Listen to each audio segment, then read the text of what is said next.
Hello friends, আরেকটা recipe নিয়ে চলে আসলাম। আজকে দেখাবো আলুর চপের রেসিপি। আলুর চপ তো কম বেশি সবাই জানেন। প্রথমেই আলুটাকে মেখে রেখেছি ধনেপাতা লবণ দিয়ে, তারপরে পেঁয়াজ কুচি, মরিচ কুচি আর তেলে ভেজে ভালো মতো তারপরে মাখানো হয়েছে আলুর সাথে। এখন চপের জন্য রেডি করছি।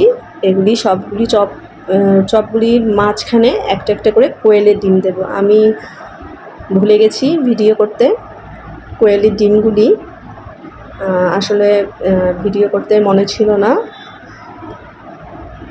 তার জন্য দেখাতে পারছি না। এখানে সবগুলিতে আমি একটা একটা করে কোয়েলের ডিম দিয়েছি মাঝখানে। আপনারা যদি কোয়েলের ডিম না থাকে মুরগির ডিম 2 ভাগ করেও দেওয়া যাবে, তাহলে কিন্তু অনেক মজা হয়। এখানে এখন ডুবু তেলে ভেজে নেব। এই ব্যাটারটা হচ্ছে বেসন, চালের গুঁড়া, একটু হলুদ গুঁড়া, মরিচ গুঁড়া, জিরা গুঁড়া সব কিছু দেওয়া হয়েছে, লবণ দিয়ে ভালো মতো মেখে এখানে এখন ডুবিয়ে ভাজা হচ্ছে। খুবই মজা হয় খেতে। মাঝখানে যদি একটা কোয়েলের ডিম দেওয়া হয় অথবা যে কোনো ডিম, এতই মজা হয় খেতে। আলু চপ তো সবাই জানেন অনেক মজার একটা খাবার, অসম্ভব টেস্ট হয়েছে। আপনারাও ট্রাই করে দেখতে পারেন। যদি ভালো লেগে থাকে অবশ্যই শেয়ার করে দিবেন, লাইক দিবেন, কমেন্ট করবেন। দেখার জন্য ধন্যবাদ।